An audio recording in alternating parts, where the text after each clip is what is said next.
राहुल गांधी ने प्रधानमंत्री नरेंद्र मोदी को पत्र लिखा और कहा है कि उपराज्यपाल मनोज सिन्हा के कार्यकाल में कश्मीरी पंडित समाज के जो लोग हैं वो सुरक्षित नहीं हैं।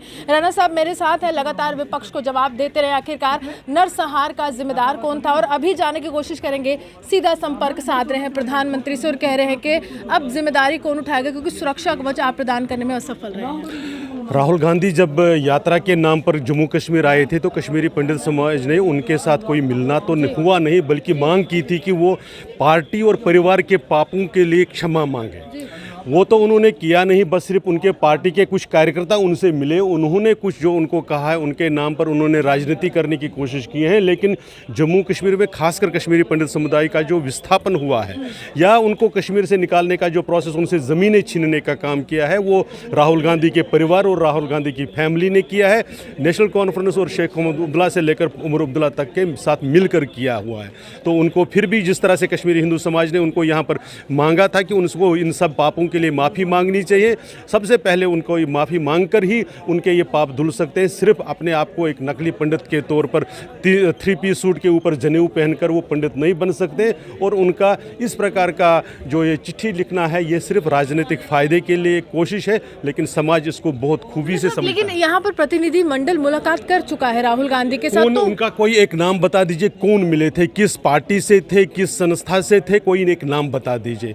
यहाँ पर समाज में तो उनको कोई जानता नहीं है। समाज में जो रिकॉग्नाइज इवन कांग्रेस पार्टी के भी नेता थे जो यहाँ पर कांग्रेस के नाम पर वोट मांगते हैं, उनमें से तो कोई था नहीं। इसलिए हम राहुल गांधी से मांग करते हैं कि जो उनसे प्रतिनिधिमंडल मिला उनकी जानकारी वो समाज को दे। समाज के हर संस्था ने, समाज के हर वर्ग ने उनसे माफ़ी मांगने के लिए कहा। कश्मीरी पंडित समाज के जो लोग हैं वो तो सच में कह रहे हैं कि हमें उस तरह की सुरक्षा जो है वो प्रदान नहीं की गई है। सुरक्षा देखिए डिफरेंट इशू है। सुरक्षा में जो कश्मीर में है,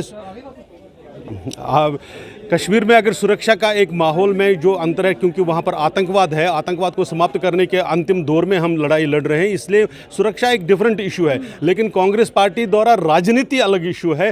कांग्रेस पार्टी का कोई अधिकार नहीं बनता इस पर राजनीति करने। आज भी प्रदर्शन कर रहे हैं तमाम जो कश्मीरी समुदाय के लोग, सारे नहीं कर रहे हैं। बिल्कुल एक तबका है जो पीएम पैकेज के लोग का एक हिस्सा है, वो अपने साथ ले, और हम फैसिलिटेट कर रहे हैं उनकी बातचीत एडमिनिस्ट्रेशन के साथ, एडमिनिस्ट्रेशन और उनके साथ मिलकर, क्योंकि सुरक्षा एक ऐसा भाव है जो जिसको सुरक्षा चाहिए उसके और एडमिनिस्ट्रेशन को देने वाले के बीच में है। हम उसमें साइड पर है, हम बीच में सिर्फ फैसिलिटेटर के तौर पर काम कर रहे हैं।